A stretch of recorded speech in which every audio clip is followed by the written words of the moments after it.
He needs to get let into the station because he's in the lobby right now.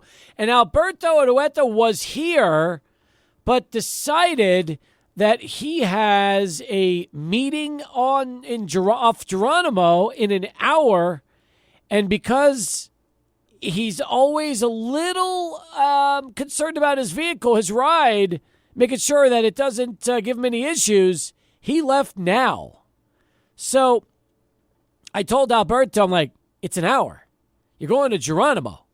I mean, really?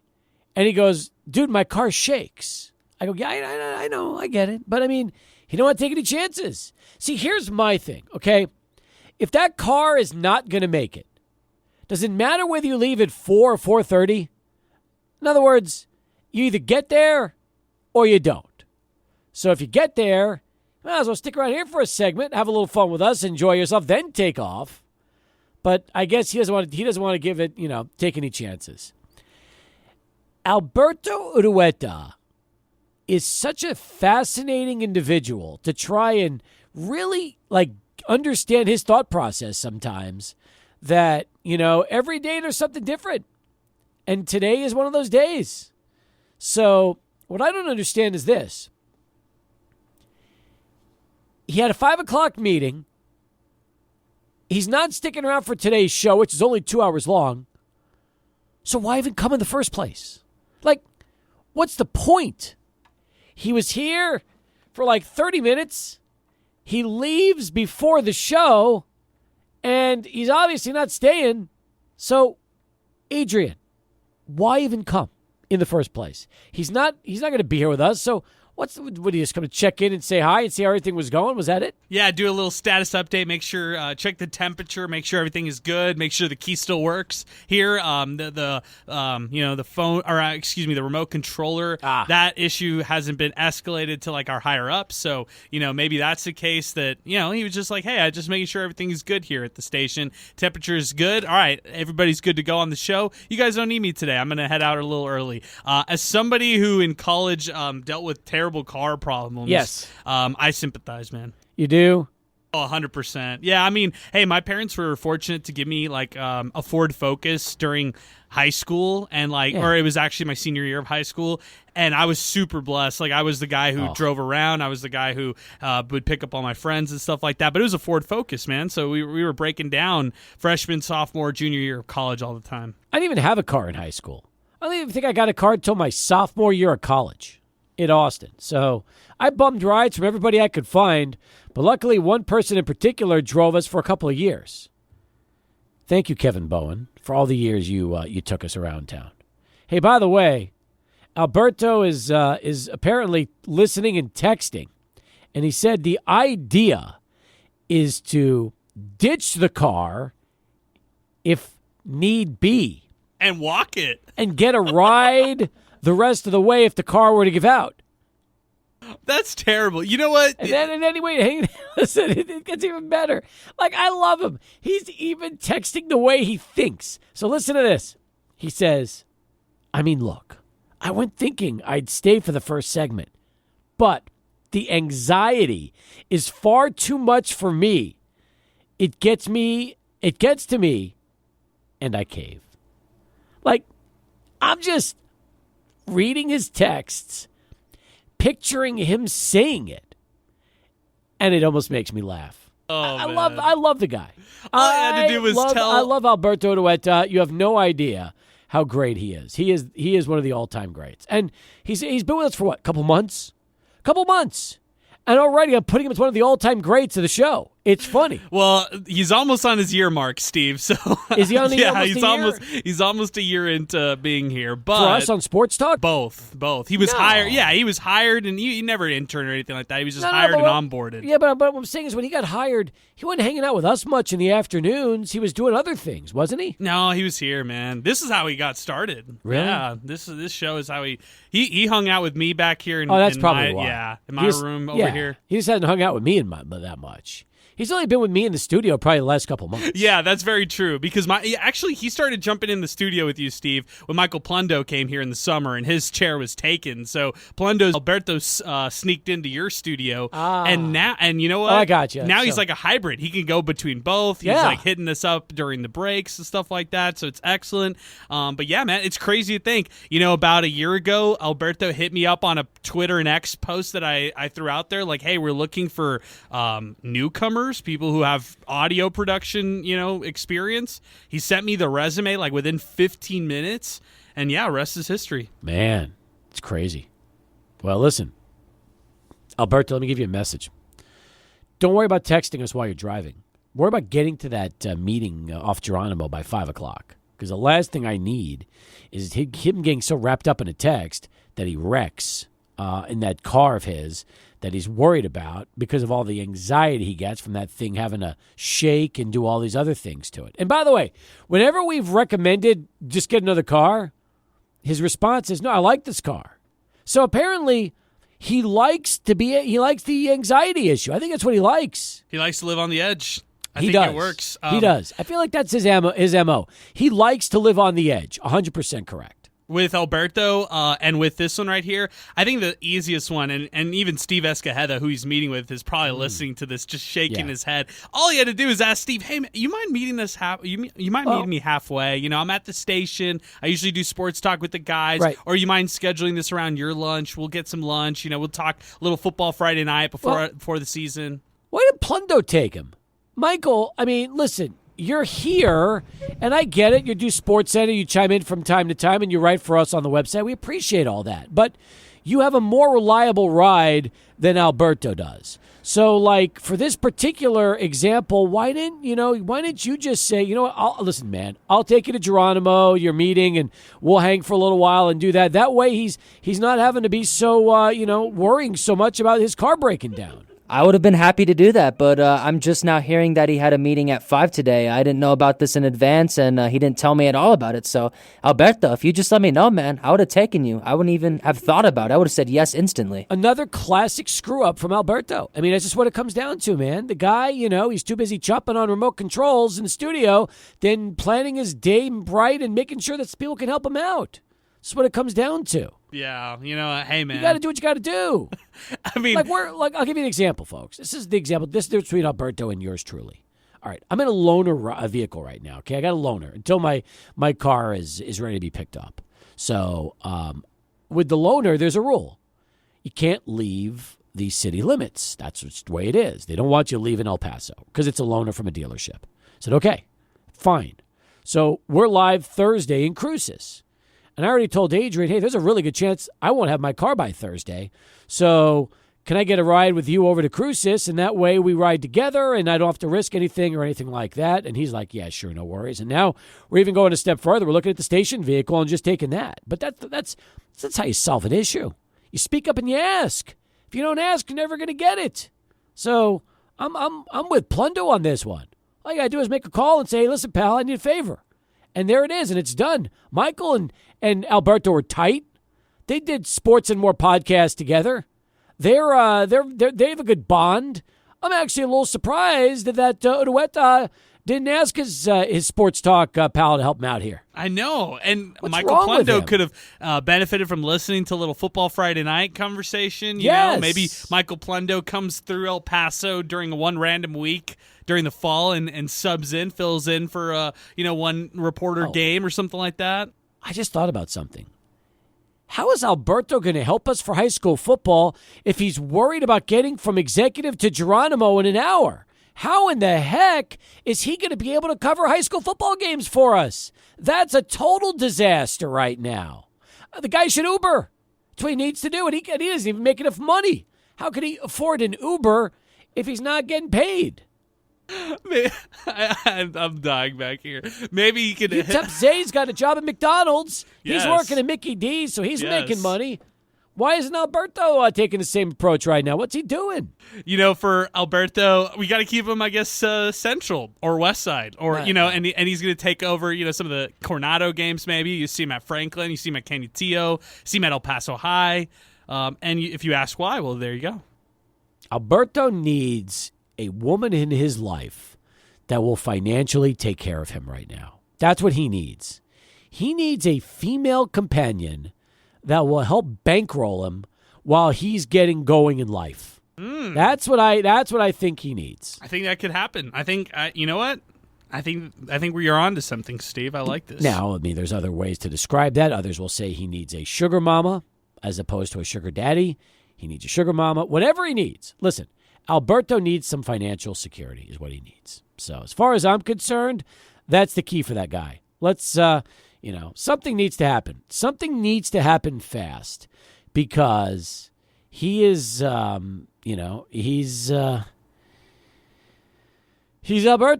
That's the best way to put it. So, all right. Tag your favorite single person out there that you think that could benefit from Alberto, or vice versa.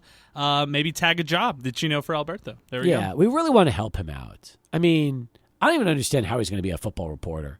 You know what? And you know what's going to end up happening? Has he ever done high school football with us before? This will be his first year. First year. Oh, they're going to send him to Clint.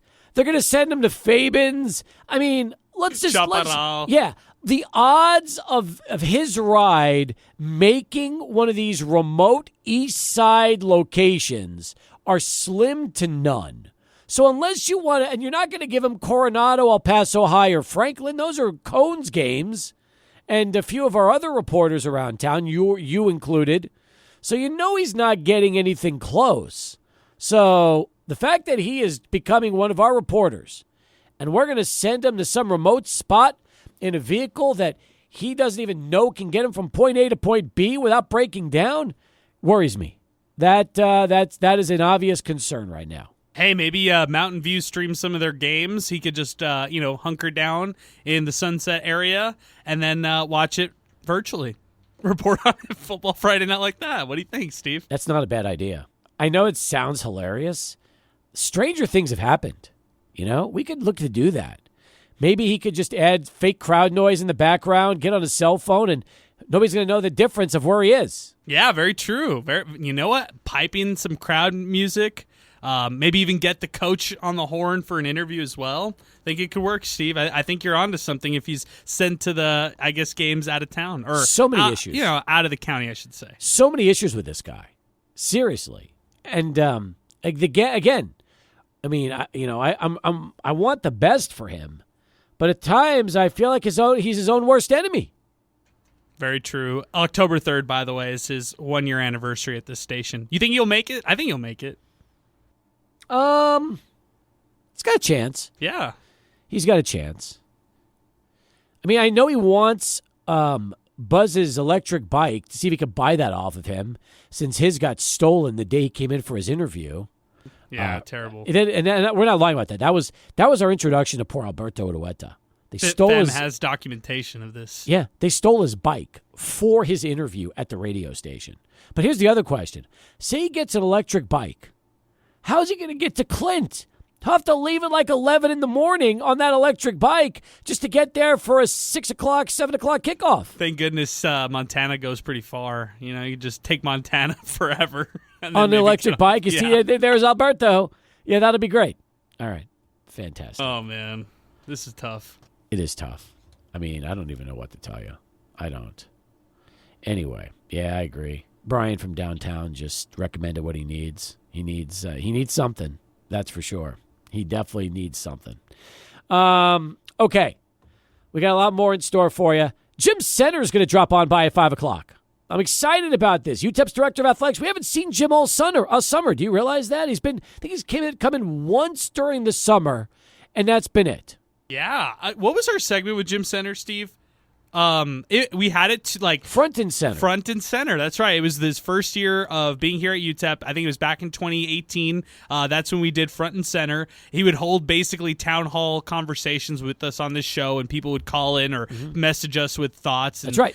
How we've evolved since then. I mean, they've announced a lot of different upgrades. Recently, the locker room was the upgrade that they just announced and they revealed. You're still talking about UTEP in Conference USA, although, in sports like men's basketball, they're competing at the championship level. So let's see what happens. I mean, I'm really interested to hear from him as they get ready for another athletics year. We're going from front and center with Jim Center to talking under center with Cade McConnell. The only difference is one has a center with an S, the other has a center with a C. That's right. Yeah, exactly. I like our titles for these, these segments that we get. We're evolving, is what you're saying. We're evolving. Yeah, that's right. Okay. Good stuff. Appreciate everybody being a part of today's show. 2 hours the rest of the week. That's it. 2 hours, we're with you. And we're heading to Cruces on Thursday. Excited about that. We'll tell you more about that show coming up here in a little bit. First, though, let's go to Charlie 1. He's back with our first of 4 traffic updates this afternoon. Charlie, how are we doing? On the freeway, we're Certainly, the rest of the world, they don't care about total medals. All they care about are golds. That's it. Like, when we talk about, like, total medal count, that is from what I understand, that's an American thing. That is not a world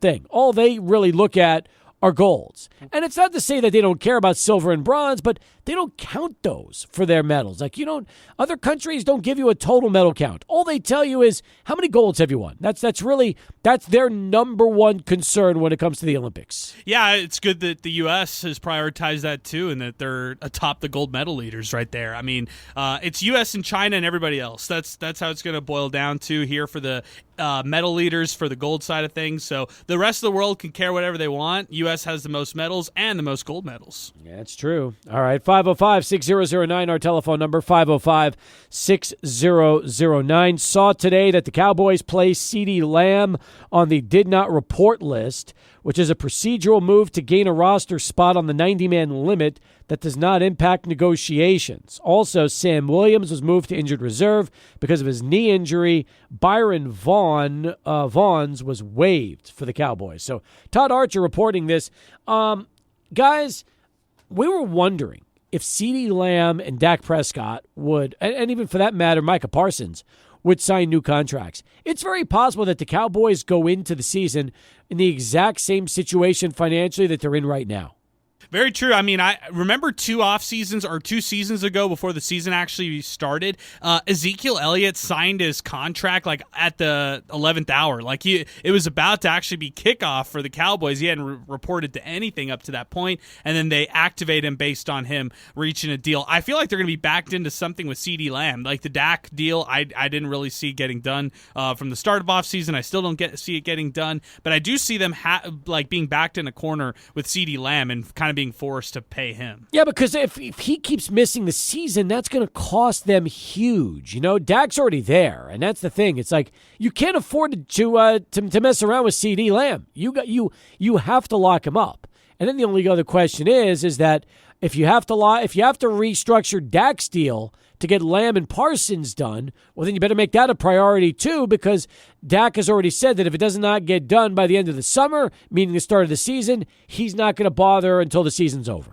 Absolutely. CeeDee Lamb should be at the top of the Cowboys list and a big priority for them. I mean, he had 135 catches last season, over 1,700 yards and 12 touchdowns, and was an all-pro, I believe. So you got to keep a guy like that on your team, and he's only in his early 20s. So the Cowboys absolutely cannot afford to lose CeeDee Lamb, and the same goes for Micah Parsons. 2 cornerstone pieces for this Cowboys franchise that have been nothing but great. Lamb being drafted in 2020, Parsons being drafted in 2021. I know the Cowboys haven't exactly had the playoff success, as we all know, but they've still been very great players for Dallas, and they need to find a way to keep both of them. Well, meanwhile, Mike is at practice, and CeeDee's not. So there's the other issue right now with the Cowboys. But you're right. I mean, look, we know he's elite. We know he's a top 3, top 5 overall receiver in this league. But when you miss all of training camp because of contract negotiations and then you eventually do report, whether it's a new deal or something else, you always wonder about ramp-up time. Is CeeDee going to be in game-playing shape for the regular season if he keeps missing time? Or will he need an opportunity to step up? Or is he more prone to injury because he hasn't had the opportunity to really get comfortable with his teammates the way he has these last few years? We don't know. We all don't know, but I will say this. I am curious to see where the market value is going to lie between CeeDee Lamb and what his contract is going to come out to, because, I mean, the wide receiver market is crazy right now. I mean, look at Ayuk. He apparently wants $30 million per year, so it makes you think what CeeDee Lamb could warrant here in his next deal. And by the way, speaking of Ayuk, apparently the Steelers are back in the mix now. We heard that today. Yep, we did. They re-engaged in talks with the 49ers. It seems that Steelers general manager Omar Khan is not going away. He still wants to get this deal done, and it's a perfect fit. I mean, the Steelers are in need of a capable wide receiver, too, alongside George Pickens.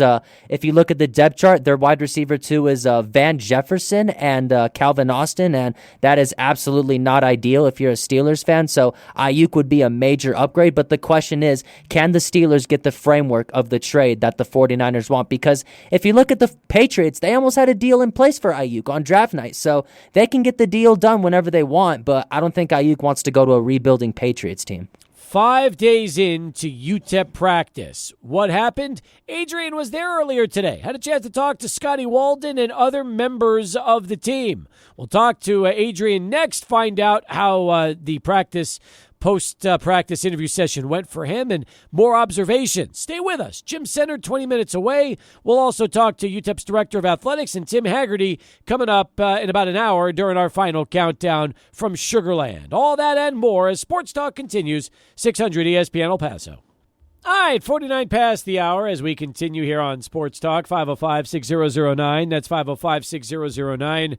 Gym Center will be dropping by the show here in the 5 o'clock hour. He'll have a lot to catch us up on. Meanwhile, speaking of catching us up, Adrian, catch us up on UTEP football. You were there today after practice. You had a chance to interview Scotty Walden and some of the players. What were your takeaways? So, I got to get used to it, Steve, because it's not practices, it's opportunities, it's not special teams, it's we-fence.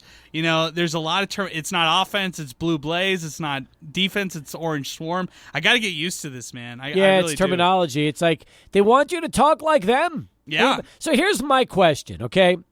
If we call it offense, and we don't say Blue Blaze, and we say defense, and it's not Orange Swarm, we say defense, and we call it practice, and we're not opportunities, are we going to be on the outs with this coaching staff because we're not respecting their new lingo? No, fortunately, I think I've said practice. I said fall camp like 9 times already. So in my question, okay. No one's given me a weird look or anything like that. So thankfully, I've been okay. Thankfully, I'm hanging with all of that right there. I'd say that this one was a great practice. I'm going to call it what it is. It was a great opportunity. I already messed up. Day 5 for them. They had 4 days on. They had yesterday off.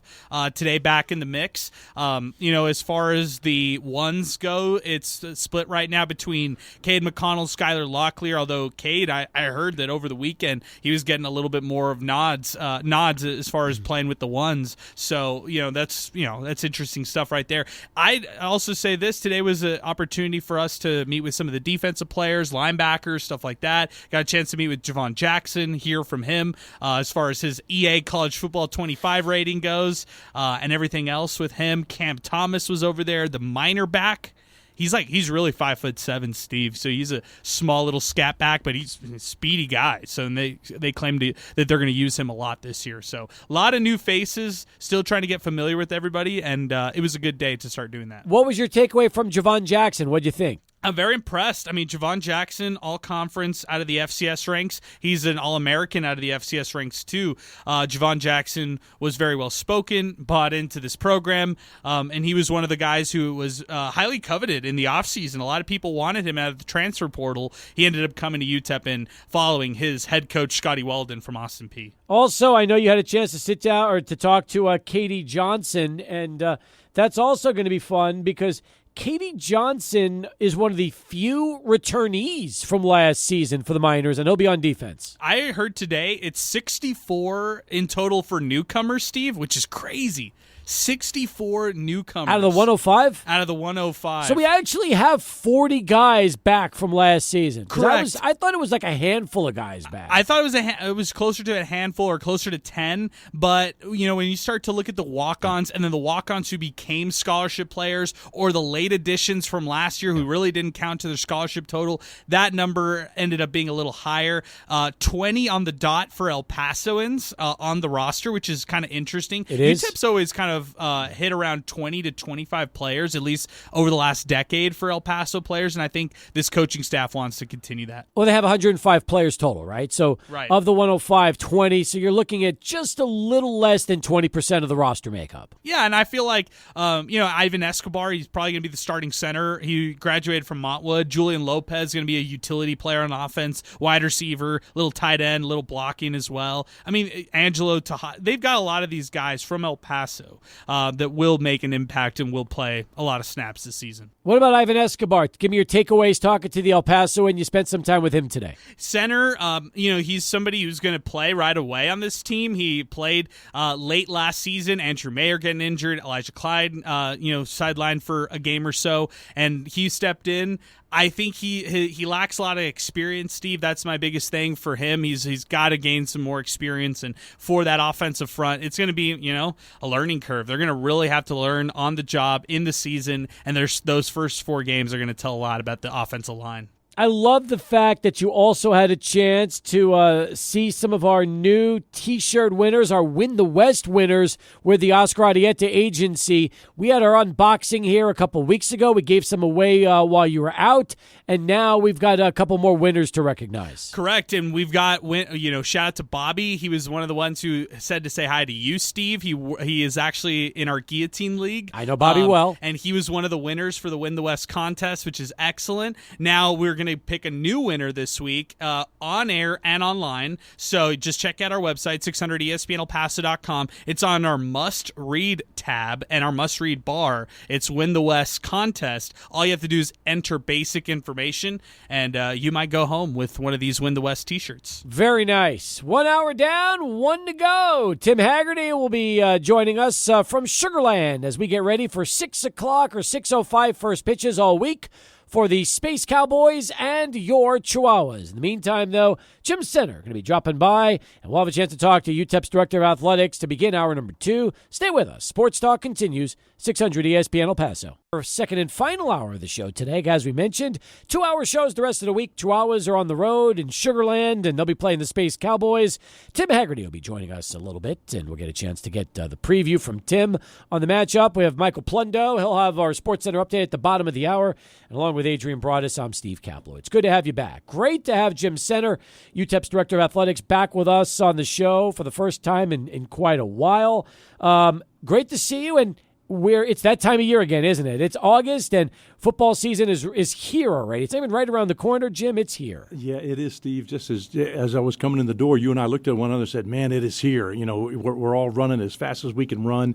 It's an exciting time every single year when all of our student athletes come back, and there's a new sense of purpose, right? Because there's a new season, and that's one of the coolest things about intercollegiate athletics. Every year you wipe the slate clean. It doesn't matter what you did last year, whether you won them all or lost them.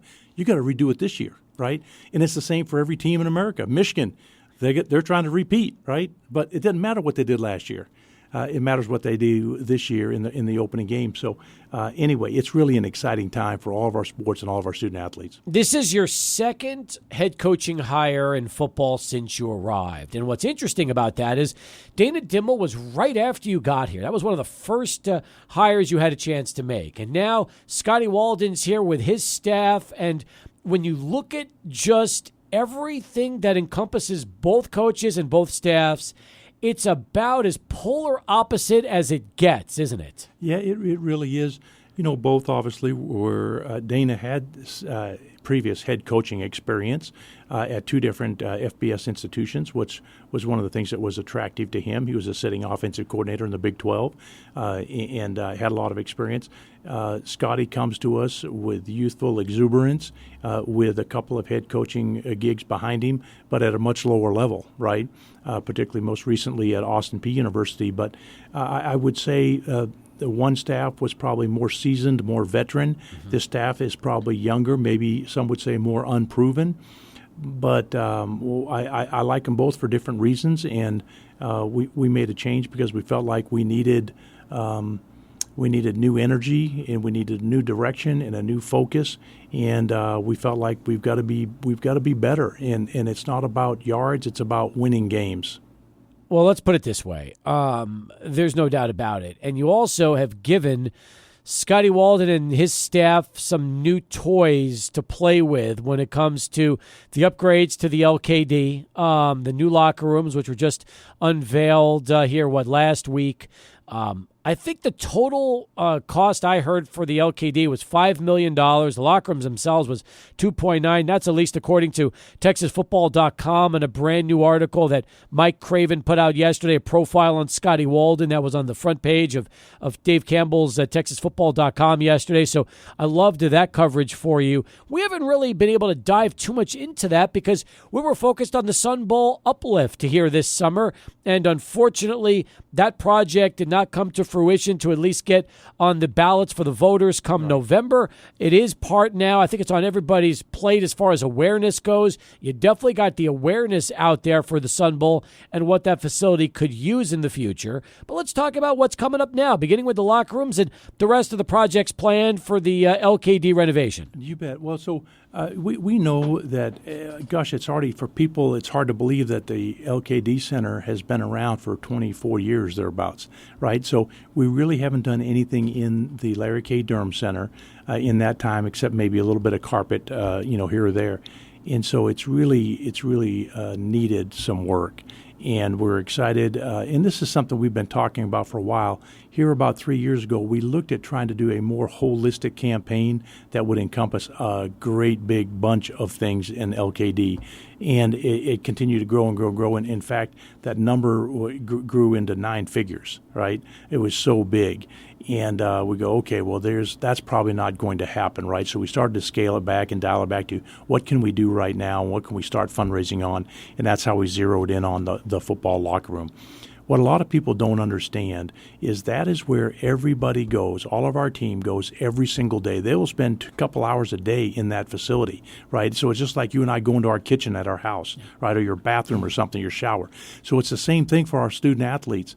They'll go to their locker room. That's where they hang out. They wait for practice. They wait for meetings. They got tape. They come back. They get their pads on, and then they come back in after. They take a shower. They study. They do what they got to do. So the locker room we felt like was the most strategic thing that we could do. So it's going to be, when it gets completely done, about a $5 million project. We split it into 2 different phases. The first phase was to do the locker room proper, which is about $3 million, and then we'll come back because we only have certain windows you can get this stuff done, right? So we'll come back next spring and we'll do the wet areas, redo completely all the showers, the bathrooms, in the sinks, and those kinds of areas, and that'll be approximately $2 million. So that's how you get to the $5 million number, broken into 2 different phases. When you talk about the locker rooms themselves and you talk about what you did to upgrade those, since most fans have never toured the locker rooms inside the Larry K. Durham Center, give us an idea of really the before and after as far as what the facilities have now that's modernized it over the last 20-plus years. You bet. I would say that the single biggest thing is the layout is completely different. The entryway, when you come, it has this wow factor. You're like, oh, wow, this is cool, right? So a lot of digital elements, a lot of lighting elements. Before, it was very, very generic, very plain. The lockers themselves are probably the most special part of it. Lots of different areas where, number one, like a player could plug in their phone and charge it. They can lock it up inside there, so you're valuable. So it's just one little thing. The lockers each have a place where when you put your helmet on the helmet rest and the shoulder pads on there, it has air blowers that are blowing the air to dry the sweat and the moisture out of uniform pieces, right? Particularly shoulder pads, helmets. Those are where infections start. right? You have a nick or a cut or something, and now all of a sudden you get staph infections. These are the kinds of things that help dry that stuff out and minimize it. It's got this kind of cool wow factor to it. It's got, everybody likes to see their name in lights, right, in an image, and so up above the top of the locker, every single player has this. It's probably 16 by 24 a picture of them in their hometown, and they're in their pads or their uniform, right? So it's got some things that young people look at and go, wow, this is cool, right? And the ability to light up. We have a pick in the ceiling and some really cool stuff to make people go, wow, this feels big time. Yeah, exactly right. And when you finish the bathrooms and the showers by next spring and those get modernized, I'm sure then you're going to talk about having one of the best facilities in all of Conference USA as far as football goes. Yeah, well, and once again, it's a start. There's more things that we want to do. Our staff and staffs across America have continued to grow, right? So we have people stacked in on top of one another. We've got a lot more that we can do, and we're going to be looking at that, and we'll evaluate it as we go. Jim, you talked about how this is really appealing, how attractive it looks and everything. And I always think to myself, well, to you and I, it looks really nice. But to recruits, it's on a whole other level. And I think that's what this really helps is continue the brand of UTEP football, continue the brand of recruiting for this program right here. How would you assess it from that perspective? I mean, you and I can't just say we're 18, 19, 20, 21-year-olds right now getting excited about football season, but we could kind of see it through the eyes of them based on how nice these locker rooms look. That's an excellent point, Adrian. And, the football staff had what they called their VIP unofficial recruiting weekend. And I think they got 4 or 5. Our team had not been in the locker room. And Scotty told me that he said, I told the recruits and their moms and dads, you cannot take any pictures. I'm going to bring you in here because I want you to see the commitment the university's made, our donors are making to the program. And when we tell you something's going to get done, it's going to get done. So they brought him in there. They got 5 or 6 really good commitments out of that weekend. So to Adrian's point, we can say that stuff doesn't matter. It does matter, and everybody knows that. Now, we're in this really weird place in intercollegiate athletics where a lot of people are starting to say, well, facilities don't matter anymore because now it's all about the money. It's about NIL. It's about the settlement, right, with the house settlement that former student athletes are going to get. It's about the rev share moving forward. But at the end of the day, every one of us care about where we live and where we spend our time. And facilities are still going to be a factor, right? Because no one wants to go into a junky place, and they want to go in some place that looks good, feels good, is exciting to go into, that they're proud of. And now we have a locker room that our coaches can take recruits, and our student athletes can be proud of where they're living.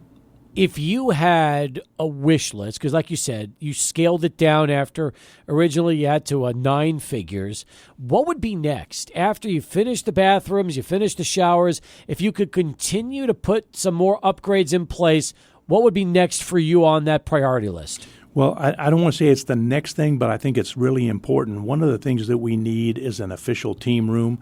We use the Hall of Champions upstairs that's adjacent to the weight room kind of as our team room, but it's not a fixed amphitheater-style seating that you would like to see in a modern-day facility, right? That can be split up offense, defense, put the wall back, and then you have 150 people sitting down. That would be something that would be very strategic and could be used by our staff at a great level. In a perfect world, you'd have all those things on an adjacent level. Moving 100 and 125 people up and down stairwells and elevators is not very efficient and effective. In a perfect world, we would have a team room on the level, the ground level where we're at. In a perfect world, I would like to see us be able to eventually build a new, bigger weight room ground level, so you don't have hundreds of thousands of pounds upstairs vibrating every time weights are dropped and all that stuff. And that stuff would come downstairs, and once again, it would be adjacent to the locker room, the training room, and those kinds of things. The other thing, obviously, is if we were able to do that and get to that point, then at some point in time we could look at how we would reconfigure upstairs where the Hall of Champions is at, as well as the locker room, into game day and revenue-generating possibilities.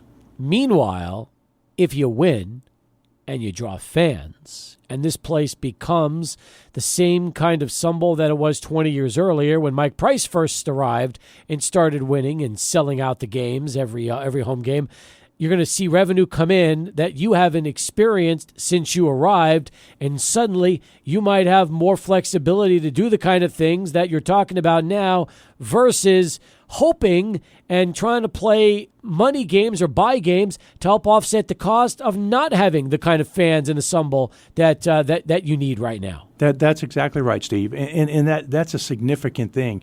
And we all know that winning is really important. And if our community and El Paso and our fans would get behind us, it could accelerate that, right? We all know that because we could create a home field advantage or a home court advantage if you're talking about basketball. That really is a difference maker. And when our fans do come out and they're into it, man, it is special. And it makes a difference in the way the players play. It makes a difference when we have recruits here and they go, wow, I want to be a part of this. I want to play in front of crowds like this. And then obviously the revenue from that would allow us to do the things that everybody wants us to do. So it's a big piece of it. I was going to say, those kind of attendance numbers would absolutely give you the chance to put the money back into the program. I think that's what's important, is that some fans might think, well, what are they going to do with all the money they make? Well, then you have the opportunity to keep putting the money in because it'll help offset those costs that right now are much tougher trying to raise that money from people locally and around the country. Yeah, no, that's right. And so right now when we try to do projects, we have it's not like every year we go, we have $1 million left over. What do we want to spend it on? What are we going to fix? What are we going to upgrade and redo? We don't have that. Every single initiative that we do, we have to go out and privately fundraise the money. Right, that's hard work, and obviously it's not like we have deep pockets. It's not like we have this unlimited number of alumni that are wealthy, and we do have a large alumni base, particularly right here in El Paso, and we do have a good number of donors, but they're not overwhelming. And after you've asked 100, 200, 300 people that are our best donors to help do more than what they're doing, then where do you go, right? Good point. We're going to come back more with Jim Center, who's with us right now in studio. In fact, if you've got a question, you can give us a call, 505-6009. That's 505-6009. Also, Twitter and X at 600 ESPN El Paso. When we come back, big event this Saturday for fans. We'll talk about that, plus an opportunity later this month to be part of a big kickoff for UTEP football. We'll cover that and more as Sports Talk continues. But first, let's go to Charlie 1 to get ourselves a traffic update. Stephen, the Paso Metroplex, what we have is a crash still pending in the Valley of Americas and Alameda. We have PD activity there, Wrecker, Americas and Alameda. Where are we tapping the brakes? Tapping the brakes, I-10 East, Piedras, 2 Reynolds, kind of sluggish traffic right there. Sluggish traffic, CD lanes west and Mesa. And then also, don't forget that in Montana, a lot of construction going on Montana east side, Montana west and east, and McCrae lane closes on both sides of Montana there. And Leo's Restaurant, 7520 Remcon, approaching 78 years in business. Famous tortilla soup, popular Mr. T, specials, full menu. It's all there. Don't forget the delicious sopapillas. Leo's Restaurant, 7520 Remcon, Charlie 1600, ESPN El Paso. We're back with Director of Athletics Jim Center, who's with us on the show today. Meet the Miners this Saturday, 1 o'clock, Memorial Gym, free admission. Now, this is an opportunity to get autographs, take pictures, and really get the chance to mingle and mix with UTEP student athletes. And I think that it's also, I should mention, I keep have to say this, free event. That's important to note, Jim, because fans, especially the kids and just the fans themselves, hey, it's always fun when you can go ahead and spend an afternoon getting to know the volleyball team, the football team, the soccer team, and all the different teams that are going to be playing here this fall. Yeah, that's exactly right. And, you know, when you have there's something special when young people, you know, elementary school, junior high, high school kids get a chance to interface with these big-time college athletes that are in college. There's just something magical about it. And there is. For them to be able to get a poster of one of those teams and get somebody to sign it or a bunch of the kids on the team to sign it is pretty special. I don't know if you remember, do you remember having any posters up on your walls when you were in elementary school or junior high that you're like, man, there's my guy or there's my gal, and it's really cool when we can offer that for free for fans, moms and dads. Bring your kids and come engage with our student athletes. So, unfortunately, Jim, I'm at the age where I remember going to McDonald's and getting the Dallas Cowboy poster every year that showed the whole team. Late 70s, we're talking about 78, 79, where the whole team was on there, and they'd give those posters away. I am also old enough to remember the Sports Illustrated posters that hung on your wall with the name of the player and then the action photo. And like a lot of people growing up, I guess in the 50s, 60s, and 70s, I had pennants. I was one of those kids that had pennants all over my walls of different teams, and whether they were the New York teams, the teams here in El Paso, and I was big on that. So that was my thing. Like, I'm looking at the stuff now, and I'm thinking, how cool would it have been if in those days we had the opportunity for this kind of just a meet and greet and getting up close and personal like they do today. Yeah, I got to jump in here, Steve, because about 15 years ago, my dad took us routinely to this event, like routinely. So I have a photo, and I show it to Trevor Vitito all the time, of me at like 10 years old meeting my hero, Trevor Vitito, on UTEP football, like 2009. My best friend and I would go to every game, Jim, as a kid, and we would stay at the mine shaft after every game waiting for autographs and waiting for wristbands and gloves and stuff like that. So, yeah, I have some of those posters. My dad probably has some of those posters with everybody's autograph on it and stuff like that. And I would hang them up on my wall. I would love those. Yeah, that's really cool, Adrian. And that really symbolizes what this is about and our opportunity to do it. And I'll just be totally forthcoming. My posters were Billy Sims, who won the Heisman Trophy at the University of Oklahoma, in Farrah Fawcett. Well, first off, if it's Farrah Fawcett, there's one particular poster that was about as iconic as everybody remembers. One in particular of Farrah Fawcett. So it's good to know that you had the poster that everybody had when they were talking about growing up with Farrah Fawcett. Yeah, that's exactly right. And Charlie's Angels was one of those shows that just was a cannot miss. I love that. I absolutely love that. In fact, also, Sal Montes just chimed in and said, remember when the El Paso Times would do football player covers back in the Price days? Demps, Vitito, Adam Vincent, and the Times was big on doing that as well. Yeah, I remember like that. Player features, and you'd cut these out. You'd get like these special inserts for the football issue and stuff like that, and then they would kind of release them. They did one on Braxton Amy. There's a throwback name as well. Wow. So, yeah, definitely. I remember this very well. Okay, so the advice is this. If you want to go Saturday, get there a little early. I mean, I wouldn't get there right at 1, maybe get there 12:45 or so, and that way you have an opportunity. And especially if you're a youngster, you can work your way through the crowd and get members of everybody to sign these posters. How cool would it be, though, if you've got one of the first-year posters for football signed by Scotty Walden's inaugural team? That would be cool, and it would be really cool when we get bowl eligible and go to a bowl game and win a conference championship. See, no one's thinking about that at the early onset. Until you get done, you go, "Gosh, wouldn't it be good if I'd have done that?" So you might as well get them now, folks. Get out there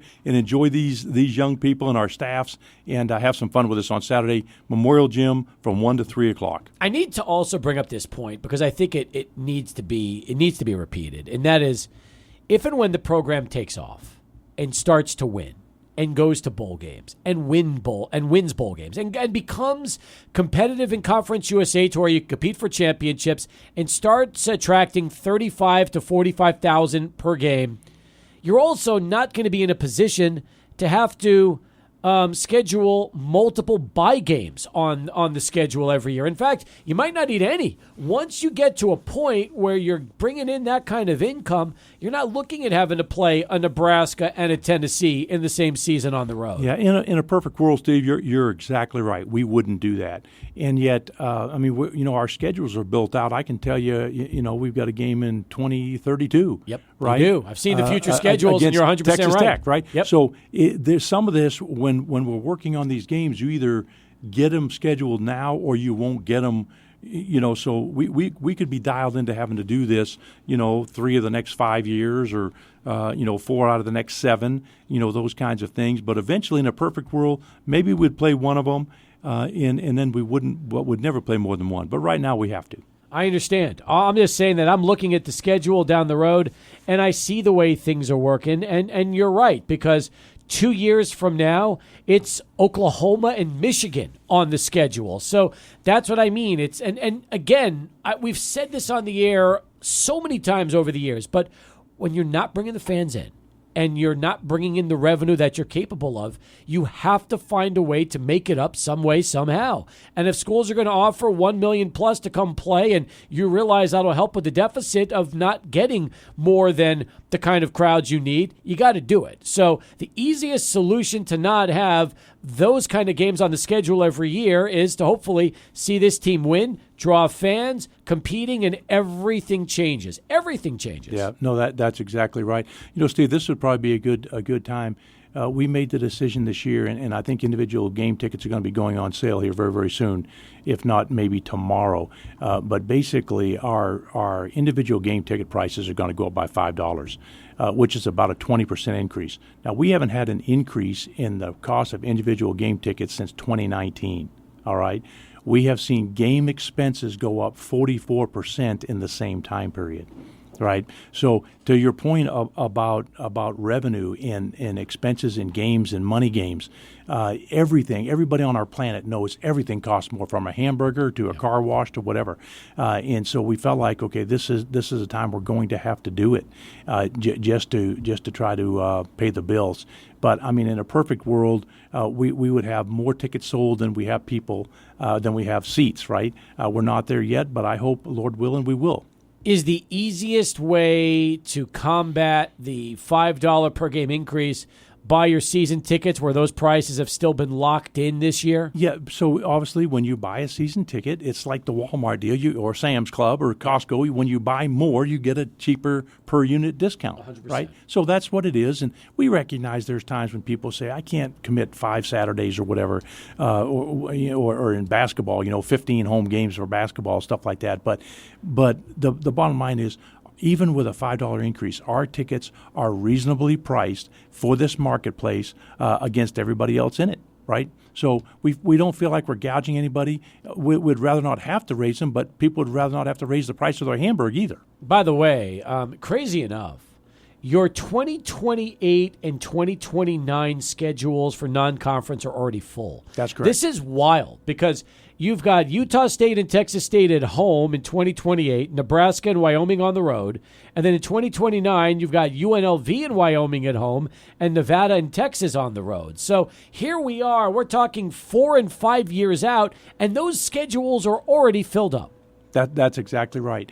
And I know there's some of my colleagues, some ADs in our league even, that don't have their schedule complete for a year and a half, 2 years from now. Now they're rolling the dice because they're thinking something might fall in their lap, but they could also get left with a Division II game. That's very true. Right? So I'd rather not be in that position, and I'd rather know what we have coming in terms of revenue, because I've got to look out longer term to make sure that we can keep the ship afloat. And by the way, that 2032 Texas Tech game you mentioned, that's a home game. That's a home game. That's not a road game. That's bringing the Red Raiders into the Sun Bowl. I know it's 8 years from now, but hey, that's still a home game that people are going to be looking forward to. So the crazy thing about that is my first year here in 2018, we went to Lubbock and played Tech. That was a home-and-home series, and I didn't schedule that game. That was scheduled before I got here. But then COVID hit the next year when they were supposed to come. That was the first window we could get Texas Tech to come back. Wow. 2032. Back in 2020. That's correct. That's how far out in advance their schedule was. That's correct. That's incredible. Well, you have it down. September 18th, folks. Mark it on your calendar. September 18th, 2032.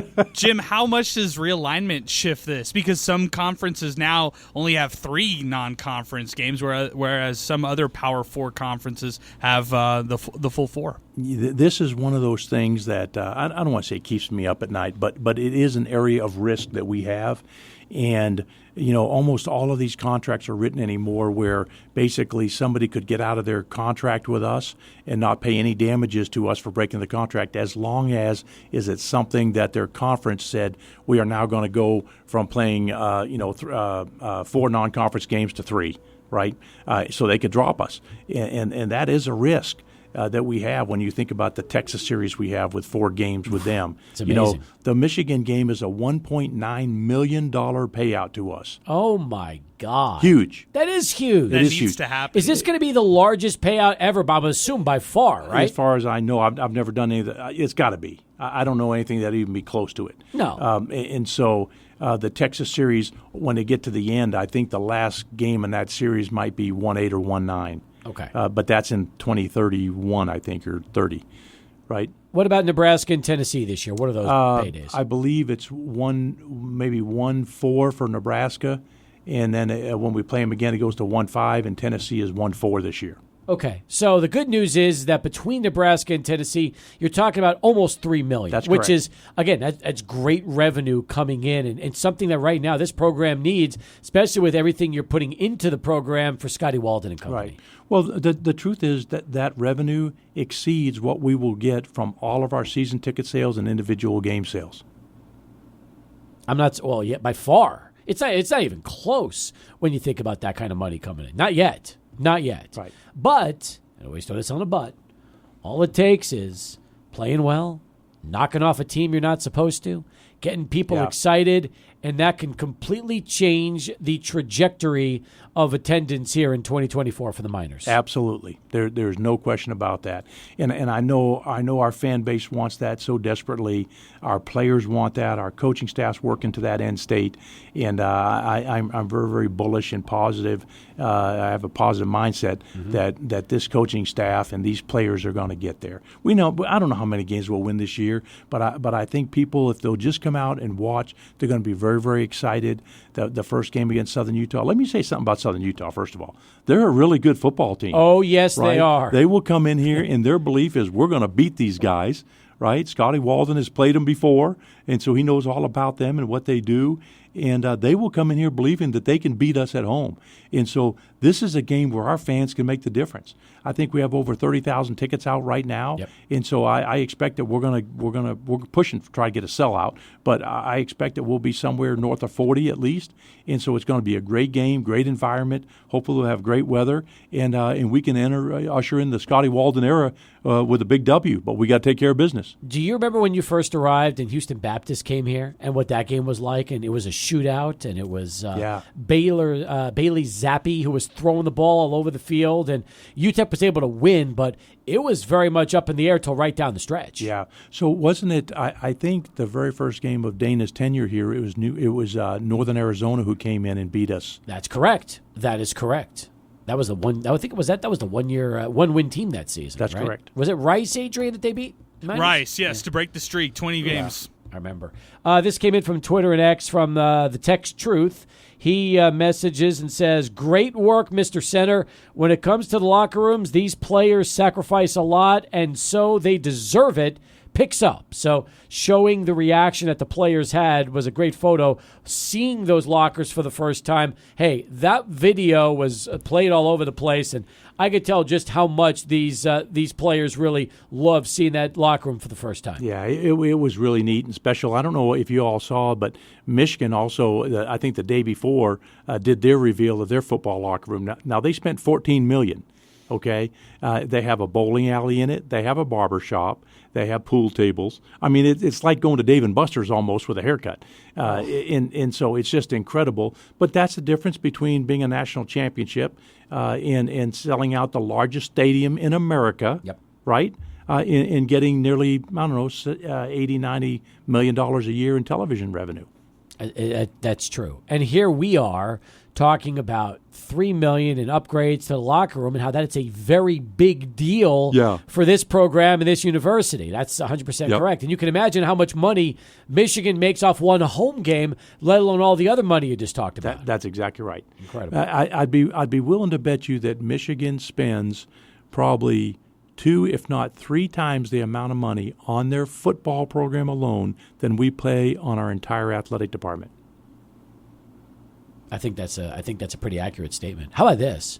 We heard that Ohio State has, in just NIL for their football program, $20 million last year. Yeah. And the rumor is they're going to double it this year. Yeah, I saw that on Twitter this morning. Yeah. I mean, crazy. When those numbers, they're not even, I mean, you can't even comprehend what, it's just a different animal altogether. Yeah, it is. And so then the question, I mean, quite frankly, that I ask myself is, well, how is that really changing what we do? And it's changing it in a lot of ways. And the truth is, young people are getting paid some money. Most of them at our level aren't getting paid peanuts, right? I mean, they're really not getting these great big deals, NIL deals. And at the Power 4, they're getting a lot more. But really, it's concentrated. The money is concentrated in football and men's basketball, student athletes. There's some money floating around some other sports. But at the end of the day, I have to keep telling myself, I, as an athletic administrator, and our team are making the difference in the lives of a lot of young people. Most of them will get their college degree. They don't come from families that were highly educated. They'll get their college degrees. They'll leave without a whole bunch of debt, and they're going to go out and they're going to change their family tree forever because of an education. Right? That's what I hang on to. That's why I do what I do and why I believe in what I believe in. And we don't even hardly talk about that stuff anymore. But it really is the essence of why we have higher education and what we're here for. This last year we graduated the largest number of student athletes we've ever graduated. We had the highest GPA we've ever had. We had 5 teams compete for a conference championship. None of them won it, right? And I'm the proudest I've ever been since I've been here with what we've accomplished this last year. But that's last year. Let's get on to this year. It's a new year, right? You're also due for a championship. We're due. We're ready for one. Jim Center is going to be speaking on the 21st of this month. It's a Wednesday from 6:30 to 8:30 out at the Sun Bowl GECU Terrace. It's the 2024 UTEP football kickoff party. Also, Scotty Walden will be speaking as well. 2 hours at the GECU Terrace. $35 for adults, $15 for kids 2 to 12 years of age. You're going to have game day food provided along with non-alcoholic beverages. There will be a cash bar. Our pal DJ Jason Craig will be there. There's going to be games, and the UTEP cheerleaders are out there. And this tailgate party in a couple of weeks is going to be a pretty big deal, isn't it? Yeah, I think it will be as we get closer and closer to the season. I mean, you're just about a week away from the opening of the college football season, and I think people are just going to be jazzed and just want to get out, and that's what we're hoping for. We want to do it in a little bit of a different location. The GECU Terrace is beautiful, and obviously as the sun starts to go down, it's right behind the mountain, so you're not baking in the sun there. And but we'll have a lot of fun. Should be high energy and a lot of activities for everybody. All right, one last question. You're gonna have a good time with this one too. This is good. All right, from Esau Hermosillo on Twitter and X. How soon can we get into the Mountain West Conference? Looking for a non-corporate answer. I love that last part from Esau. All right, Jim, a non-corporate answer. How soon can UTEP get into the Mountain West Conference? Yeah, so it's interesting. I'm not even sure what a corporate answer is, except I would say, Adrian, what is a corporate answer? Yeah, I don't know what that is. Like, hey, sorry, we're working on it. Like, I'm out of the office. Here's what I think the corporate answer that he doesn't want to hear. It is, hey, listen, we're proud members of Conference USA. Bingo. We want to win Conference USA. We're going to do everything we can to do here. Yep. So that's what the corporate answer would be. One, because that is all true, right? Now, setting that aside, everybody knows who's a Miner fan. And if you have any history with the Miners, you all recognize that the Mountain West Conference is where we were at one time. It was called something different, and we were a founding member of that thing, right? Everybody knows that. And yet, we're no longer there. So in a lot of ways, it makes a lot of sense for us to be traveling up and down the spine of the Rocky Mountains, playing teams that we used to play 20, 30, 40, 50 years ago. The flip side of that is you have to be invited. They have to want you. The really, really fascinating and interesting thing right now is with the implosion of the Pac-12, Oregon State and Washington State are out there by themselves. They have this alliance now where they're paying each one of the Mountain West schools $1 million to come play them in football, right? All their other sports are playing in the West Coast Conference. And so no one knows what's going to happen with the Mountain West. Does it assume the Pac-12? Does the Pac-12 assume the Mountain West? Do they try to steal some of their members? I don't know. No one knows what's going to happen. It's going to be fascinating to watch. I just know this. For us to be attractive, we need to do the very, very best job we can of winning and competing for championships and doing all the right things and having a great, dynamic, engaged fan base. Jim, when it comes, just to follow up on this, when it comes to travel and then knowing Delaware is on the horizon, knowing that Missouri State is on the horizon as well, is it a challenge right now? I mean, for football and things like that, we get it. But for other sports, for the other sports all at UTEP, is it difficult when it comes to travel out here in El Paso? Well, it's always been difficult traveling from El Paso. It really has. We spend more money than most of our counterparts in Conference USA because we have no bus trips anywhere now except for New Mexico State. That's a double-edged sword because we used to play them and everything, right? It was a bus trip, but it wasn't a conference game. And so now we've lost that. We got to travel further to go play non-conference games. But at the end of the day, going all the way to the East Coast and playing Delaware is challenging for us with all of our different sports. The flip side of that is, as leagues continue to morph and change, having a solid number of games that you can schedule home and homes with is really important. And if we weren't part of something like that, we would be begging people to come here, and a lot of people don't want to come here because it's hard to get to. In theory, it's not really, but in people's minds it is. They go, oh, my God, it's way out there in the mountain time zone, right? Yeah. Well, the alternative is being independent, and you don't want that. Exactly. Just ask Mario Mocha what that was That's right. Mario would tell you it's tough. I agree with you. Hey, listen, terrific seeing you. Thanks for You stopping bet. Thank by. you for having me. We'll see you Saturday at the Meet the Miners, and before you know it, we're doing this on a pretty regular basis as the football season is right around the corner. It's coming, man. And August 31st, you'll look up and go, oh my gosh, the Miners are playing the Cornhuskers today. Volleyball, very, very excited for Ben Wallace and his season. Yep. Gibbs Keaton and women's soccer. We're on the upswing. Good stuff. Jim, great to see you. Thank you. Appreciate it. Go Miners. Jim Center, as we continue, we'll come back. We'll wrap things up and get you ready for Tim Haggerty next. Chihuahuas baseball right around the corner in 15 minutes. 600 CSPN El Paso.